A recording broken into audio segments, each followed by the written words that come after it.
का एक काफिला गुजरा। उस काफिले का सरदार एक समझदार आदमी था। उसने आसमान में एक परिंदा उड़ता देखा और कहा, यह परिंदा हमेशा पानी के आसपास उड़ता है, मगर हम तो जब भी इन पहाड़ों के पास आए हैं कभी पानी नहीं देखा। अगर यहां पानी ना होता तो यह परिंदा यहां क्यों उड़ता? फिर उसने एक आदमी से कहा, जाकर देखो कहीं पानी नजर आ रहा है। वो आदमी थोड़ी दूर चला, एक पहाड़ पर चढ़ा और सामने देखा एक चश्मा बह रहा था और उस चश्मे के पास एक औरत अपने बच्चे को गोद में लिए बैठी थी। ये देखकर वो आदमी बहुत हैरान हुआ। जल्दी से जाकर अपने सरदार को बताया, ऐ मेरे सरदार, आपकी बात बिल्कुल सच निकली।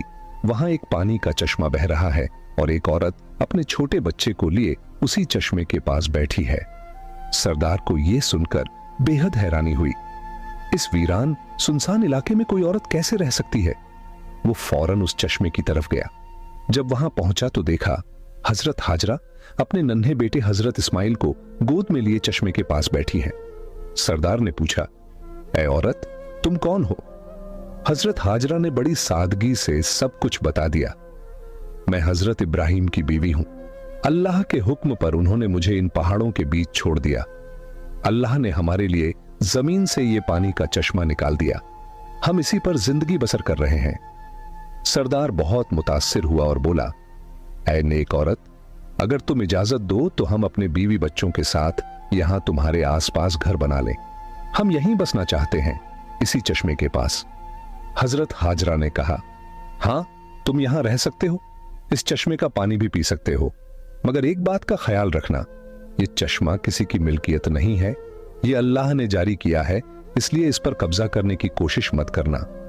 सरदार ने वादा किया, ऐ नेक औरत, तुम हमारी तरफ से बिल्कुल बेफिक्र रहो।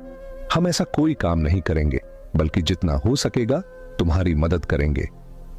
फिर उस काफिले के सारे लोग जमजम के चश्मे के आसपास घर बनाकर बस गए। उधर फिलिस्तीन में हजरत इब्राहिम अपनी बीवी और बेटे को बहुत याद करते थे।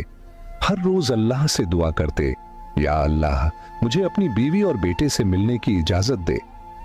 1 साल यूं ही बीत गया, मगर इजाजत ना मिली। फिर एक दिन अल्लाह ने हजरत इब्राहिम को मक्का जाने की इजाजत दी, मगर सिर्फ इतना कि वो जाकर उन्हें देखें और वापस आ जाएं। ठहरने की इजाजत नहीं दी गई। ये सुनते ही हजरत इब्राहिम बहुत खुश हुए, ऊंटनी ली और मक्का की तरफ रवाना हो गए। 1 महीने का सफर तय करने के बाद वो उस वीरान इलाके में पहुंचे जहां उन्होंने अपनी बीवी और बेटे को छोड़ा था। जब हजरत हाजरा ने दूर से अपने शौहर को ऊंटनी पर आते देखा, उनकी खुशी की कोई हद न रही। दौड़कर कहा, आप जल्दी से अंदर आइए। मगर हजरत इब्राहिम ने फरमाया, मुझे सिर्फ खड़े होकर मिलने की इजाजत है, ऊंटनी से उतरने की नहीं। यह सुनकर बीबी हाजरा का दिल टुकड़े टुकड़े हो गया, मगर फिर भी खुद को संभाला। दिल में कहा, मैं अपने अल्लाह के लिए हर तकलीफ पर सब्र करूंगी। उस वक्त बीबी हाजरा की गोद में उनका 1 साल का दूध पीता बच्चा था। हजरत इब्राहिम ने फरमाया, अपना बेटा मुझे दे दो। बीबी हाजरा ने फौरन बच्चा पकड़ा दिया। हजरत इब्राहिम ने अपने बेटे इस्माइल को गोद में लिया। मोहब्बत भरी, हसरत भरी निगाहों से उसे देखा। उस वक्त उनकी उम्र 87 साल थी। 40 साल की दुआओं के बाद यह बच्चा नसीब हुआ था, मगर मिला भी तो जुदा होना पड़ा। अब इजाजत मिली है तो सिर्फ साल में 1 बार, और वो भी कुछ लम्हों के लिए। फिर हुक्म आया, ऐ इब्राहिम, वापस फिलिस्तीन चले जाओ। अपनी बीवी और बेटे को इसी वीराने में अल्लाह के सुपुर्द कर दो, वही उनका हाफिज है।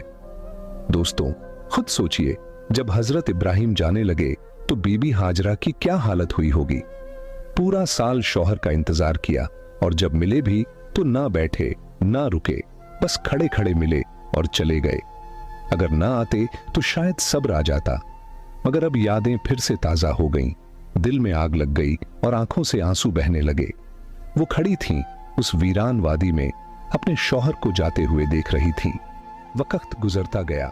हजरत इब्राहिम फिलिस्तीन में और बीबी हाजरा अपने बेटे के साथ उसी वीरान इलाके में जिंदगी गुजार रही थीं। यूं ही 7 साल बीत गए और हजरत इस्माइल 7 साल के हो गए। इन 7 सालों में हजरत इब्राहिम को दोबारा मक्का आने की इजाजत नहीं मिली। वो दिन रात अपनी बीवी और बेटे को याद करते, उनके लिए दुआएं करते। 7 साल बाद एक रात उन्होंने ख्वाब देखा। कोई कह रहा था, ऐ इब्राहिम, अपनी सबसे कीमती चीज अल्लाह के लिए कुर्बान कर दो। ये सुनकर वो घबरा कर उठे। अगली सुबह उन्होंने 100 बकरियां अल्लाह की खातिर कुर्बान कर दी। मगर दूसरी रात फिर वही ख्वाब आया, ऐ इब्राहिम, अपनी सबसे कीमती चीज अल्लाह के लिए कुर्बान कर दो। इस बार उन्होंने 100 ऊंट कुर्बान कर दिए। तीसरी रात फिर वही आवाज आई। अब इब्राहिम अलैहिस्सलाम समझ गए कि इशारा उनके प्यारे बेटे इस्माइल की तरफ है, क्योंकि उन्हें इस दुनिया में सबसे ज्यादा मोहब्बत अगर किसी से थी तो अपने बेटे से। उन्होंने महसूस किया कि शायद अब मेरा रब चाहता है कि मैं अपने बेटे को उसकी राह में कुर्बान कर दूं। सुबह हुई, उन्होंने एक तेज